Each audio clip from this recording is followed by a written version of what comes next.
Salut tout le monde, bienvenue dans la Jujucam Slide. On se retrouve dans une nouvelle vidéo. Déjà, merci beaucoup pour tous vos retours sur les dernières vidéos. Vous êtes très nombreux à commenter, à faire des partages de vos retours. Ouais. Donc ça, c'est trop cool. Et donc, on se retrouve dans cette nouvelle vidéo. Aujourd'hui, on va parler de la longueur des mâts en foil. Parce que c'est une question qui paraît très anodine. Mais au final, Vous avez l'air très intéressé par ça. on nous demande souvent aussi à notre école, les élèves, au moment où ils veulent acheter leur matériel. matos. Ouais. Et finalement, c'est une question qui est super importante. Ouais. Pour Donc on ça. s'est dit que ça valait largement une vidéo, donc c'est parti pour la vidéo. Donc nous, souvent pour conseiller sur la longueur des mâts, enfin en gros, on va ranger un peu les mâts de foil dans 3 catégories. Ouais, c'est ça. Pour nous, hein. Ouais. Il y a les mâts courts, voire très courts, les mâts intermédiaires et les mâts longs, voire très longs. Et du coup, en commençant par les mâts courts, il y a de plus en plus de marques qui vont proposer des mâts, là sur du très court, jusqu'à 50 cm, 55 cm, 60 cm. Même des 45. Même des 45 cm. Et c'est très souvent conseillé pour les débutants. Ouais. Alors nous, il faut savoir que dans notre école, on commence direct sur du 75, parce que justement, ces mâts très courts, on n'aime pas trop. Parce que le truc, c'est que dès qu'on va commencer à faire ses premiers voiles et à décoller, sur du 50 cm, à peine on décolle, le foil va arriver tout de suite à la surface de l'eau, il va décrocher. Et donc, limite, ça va freiner l'apprentissage. Ouais, c'est ça. Donc, ça va limite freiner l'apprentissage, parce que dès que pour naviguer, faire ses bords, ça va, mais dès que ça décolle, on décroche quasiment. Ouais. Et puis en plus, dès qu'on a un petit peu de vent, on peut avoir forcément un petit clapot, que ce soit en mer ou sur les lacs. Et du coup, vraiment, le moindre petit décollage, le foil va sortir. Et moi, sur ces mâts-là, je vais plutôt les conseiller pour des gens où il y a des plans d'eau avec très très peu de fond. Ouais. Mais voilà, faut savoir que en fait, en gros, dès que ça décolle, ça décroche. Ou si c'est vraiment les premiers allers-retours, c'est sûr que ça va pas décoller. Bon, ça va faire un appui dans l'eau et ça fera le job largement.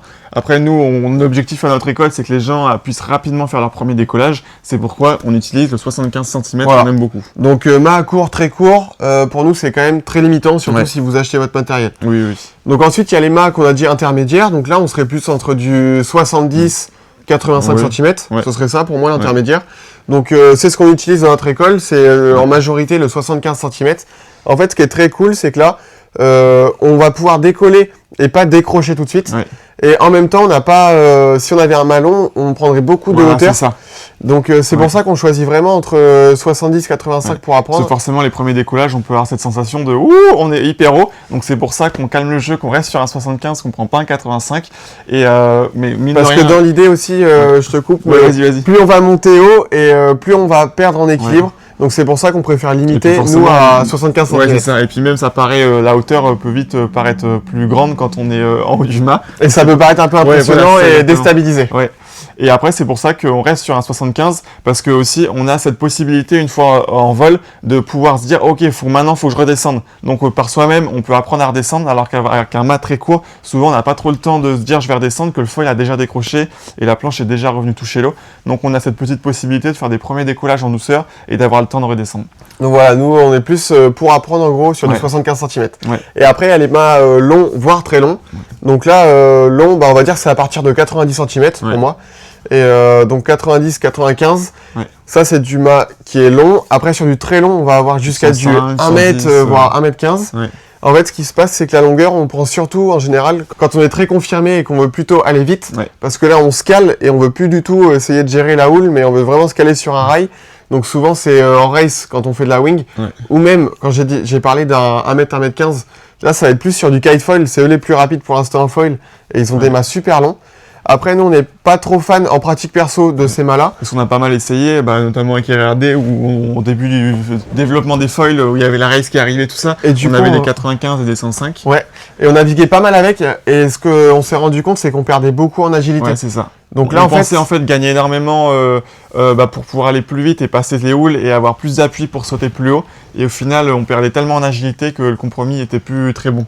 Et c'est pour ça que même dans les vagues, là, nous, on utilise toujours un 85 en fait. Et c'est le compromis, le meilleur compromis qu'on a trouvé entre agilité, marge de manœuvre par rapport à la houle. C'est les deux trucs en fait, c'est la marge de manœuvre, l'agilité et la réactivité aussi. Voilà, exactement. Et sachant que par contre, si on était amené à faire de la race, par exemple le défi wind quand on faisait, là on prenait carrément des mâts de 95 ou 105. Parce que là, on se cale, paf, et faut que ça déroule, faut que ça aille le plus vite possible. Et du coup, là, on vous a un peu donné notre retour sur les mâts courts, intermédiaires et longs. Et donc maintenant, la question qui revient souvent, c'est qu'est-ce que je dois acheter comme matériel ? Du coup, nous, comme matériel, si vraiment vous êtes débutant, on conseille de l'intermédiaire. 70-75 cm, c'est top. Ouais. Mais sachant que on vous dit, si vous allez acheter votre matériel, il faut qu'il vous dure le plus longtemps possible, normal, pour économiser des sous. Bah, c'est ça, ouais. Donc franchement, faut partir vers un 80-85 ouais, et puis surtout, ça va pouvoir vous suivre tout au long de votre progression. Voilà. Autant pour les planches, on conseille pas des volumes trop petits parce que ça peut vite vous brider un peu dans votre progression. Donc, vaut mieux, tant pis, prendre une planche un peu trop volumineuse et changer derrière. Alors qu'un foil, prendre un mat 80-85, c'est déjà complètement raisonnable. C'est pas trop haut, c'est pas trop long. Donc vous pourrez progresser avec, apprendre à progresser et le garder. Et le garder, ouais, c'est donc ça. Voilà, exactement. Et après, faut voir aussi où est-ce que vous allez naviguer. Ouais. Donc comment est le plan d'eau. Si c'est un plan d'eau qui est assez plat, si c'est un plan d'eau qui est défoncé, avec beaucoup de houle. Et la profondeur. Profondeur, très important. Parce on a que beaucoup de personnes aussi qui naviguent sur des endroits qui sont peu profonds, donc qui restent en 75. Ça peut être certains lacs ou des lagons. Ou des lagons. Ou des lagons. Et du coup, si vraiment on sent qu'il n'y a pas beaucoup de fond, faut aller vers un 75 cm. Ouais. Nous, par exemple, quand on va en Guadeloupe, si on fait du surfoil ou quoi, on sait qu'on va être sur des riffs. On aime bien prendre ce 75 cm parce que là, 10 cm quand même, ça compte beaucoup.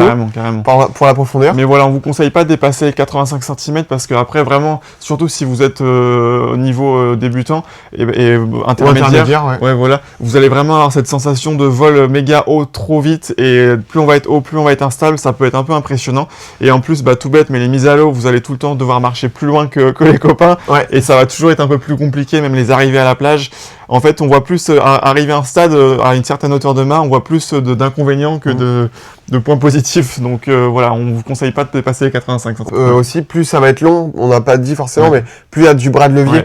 Donc des fois, quand on veut partir sur une manœuvre, ça prend un peu plus de temps un 85 ou un 75. Puis forcément, plus vous avez un malon, plus les chutes aussi, vous allez être haut, donc vous allez tomber de haut. Puis voilà, je pense qu'on a un peu tout dit. Et là, on a parlé de la profondeur, mais aussi votre type de plan d'eau, parce que si jamais c'est tout plat, en fait, c'est pas très grave d'avoir un mât plutôt court, parce que du coup, il y a moins de clapots à éviter, sachant que là, 75, ce serait le minimum, ça sert à rien de descendre plus bas, mais 75-85. Et au contraire, si on a un plan d'eau qui est complètement haché, là, des fois, un plan le d'eau 85 va vous régaler. Voilà. Parce que du coup, il y a moins besoin d'épouser le clapot pour éviter que le foil sorte.